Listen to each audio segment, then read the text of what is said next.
मंत्री सौरभ भारद्वाज और विधायक सोमनाथ भारती ने कैलाश कॉलोनी मेट्रो स्टेशन से पीएनबी गीतांजलि कॉलोनी तक नए रूट पर मोहल्ला बस ट्रायल का उद्घाटन किया। इसके बाद मंत्री सौरभ भारद्वाज ने कहा कि बहुत लंबे समय से ग्रेटर कैलाश पार्क 1 मालवीय नगर जैसी पॉश कॉलोनी की मांग थी कि एक छोटी बस सर्विस शुरू करें, इसलिए मोहल्ला बस सर्विस शुरू की जा रही है। यह बहुत अच्छी बस सर्विस रहेगी। इसके अंदर कई मेट्रो स्टेशन आते हैं, लोग इसका बेसब्री से इंतजार कर रहे थे। राजस्थान के मुख्यमंत्री भजनलाल शर्मा की अध्यक्षता में होने वाली कैबिनेट और मंत्री परिषद की बैठक के समय में आंशिक बदलाव हुआ है। अब कैबिनेट की मीटिंग शाम 4 बजे और मंत्री परिषद की बैठक 4:30 बजे होगी। सीएम शर्मा की अध्यक्षता में होने वाली इस बैठक में प्रदेश सरकार की उद्योग, निवेश प्रोत्साहन, खनिज सहित कई विषयों के नीतिगत मुद्दों पर विचार होगा। आज की बैठक में पर्यटन नीति के ड्राफ्ट का अनुमोदन होने की भी संभावना है। कार्मिकों के सेवा नियमों में संशोधन के अनुमोदन को लेकर और उससे जुड़े बिंदुओं पर भी विचार मंथन किया जाएगा। बीती रात भाजपा के प्रदेश प्रभारी राधा मोहन दास अग्रवाल की गाड़ी पर यूथ कांग्रेस के आक्रोशित युवाओं ने अपनी नाराजगी जताने के लिए स्याही फेंकी और जमकर नारेबाजी की। इसे लेकर भाजपा प्रदेश प्रभारी ने मीडिया से बातचीत में आज कहा कि अगर राजस्थान की धरती पर मेरे जीवन पर किंचित मात्र भी खतरा आता है तो मैं उसके लिए सिर्फ सचिन पायलट को जिम्मेदार मानूंगा। उन्होंने कहा कि राजनीति में ये कौन सा तरीका है। अगर दोबारा इस तरह की गतिविधि हुई तो हमारे कार्यकर्ताओं की भी धैर्य की एक सीमा है। अभी मैंने कुछ नहीं कहा है, मैं ये साबित भी कर दूंगा कि पायलट स्ट्रेंथ फोर्स क्यों है। पीसीसी चीफ गोविंद सिंह डोटासरा आज भी विधानसभा उपचुनाव की तैयारियों में व्यस्त रहे। आज अस्पताल रोड स्थित पीसीसी वॉर रूम में उन्होंने पहले झुंझुनू और फिर दौसा विधानसभा सीटों पर होने वाले उपचुनावों को लेकर पार्टी संगठन के नेताओं से फीडबैक लिया। प्रदेश में भाजपा की सरकार है, इसके बावजूद एक के बाद एक अलग अलग क्षेत्रों से भाजपा विधायकों के प्रति जनता की नाराजगी खुलकर सामने आ रही है। वहीं अब भाजपा कार्यकर्ता भी अपनी ही पार्टी के विधायकों का विरोध जताने लगे हैं। सहाड़ा से भाजपा विधायक दादूलाल पितलिया का भाजपा कार्यकर्ताओं ने जमकर विरोध जताया।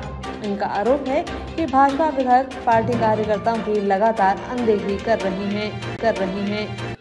डीग जिले के पसोपा गांव में 2 साल पहले अवैध खनन रुकवाने के लिए बाबा विजयदास ने आत्महत्या कर ली थी। मामले में जांच अधिकारी ने एफआईआर प्रस्तावित की थी, जिस पर असहमति जताते हुए आईजी राहुल प्रकाश ने कामा के एडिशनल एसपी को जांच के लिए पत्रावली सौंपी है। आईजी राहुल प्रकाश ने बताया कि डीग जिले के कनकांचल और आदि बद्री पर्वतों पर हो रहे खनन को रोकने के लिए साधुओं ने लंबे समय तक धरना प्रदर्शन किया था। करीब 1.5 साल तक चले धरना प्रदर्शन के बावजूद सरकार ने सुनवाई नहीं की तो इस पर बाबा विजयदास ने आत्महत्या करने की कोशिश की। इसके बाद उनका उपचार चला और दिल्ली में बाबा विजयदास की मौत हो गई थी। मामले में पुलिस ने मुकदमा दर्ज कर जांच की और अब जांच अधिकारी ने मामले में एफआईआर प्रस्तावित की है, लेकिन मैं इससे सहमत नहीं हूं। कामा एडिशनल एसपी को दोबारा जांच के लिए पत्रावली सौंपी है। मामले में निष्पक्ष जांच की जाएगी। जयपुर ग्रामीण क्षेत्र के रेनवाल, फुलेरा, जोबनेर सहित अनेक गांवों में गोगा नवमी के अवसर पर मेलों का आयोजन किया गया। इसी कड़ी में गोगा मेड़ी धाम बहराणा पर भी वार्षिक लक्ष्मी मेले का आयोजन हुआ। मेले से पहले मंदिर परिसर को सजाया गया। मेले के दिन धाम पर गोगा जी महाराज की महाआरती और ज्योत जलाकर मेले की विधिवत शुरुआत की गई। सुरक्षा की दृष्टि से जोबनेर पुलिस जाब्ता यहां तैनात रहा। वहीं घर घर में भी गोगा नवमी के अवसर पर गोगा जी महाराज की मिट्टी से मूर्ति का विधिवत पूजा अर्चना के साथ खीर पुए का भोग लगाया गया। साथ ही घर परिवार में सुख समृद्धि की कामना की गई। बहरोड में 2 दिन से लापता कबाड़ व्यवसायी पूरन खटीक का शव मिलने से क्षेत्र में सनसनी फैल गई। वहीं शव के शरीर पर डंडों से पिटाई करने के निशान हैं। ऐसे में परिजन और ग्रामीणों ने शव लेने से इनकार कर दिया।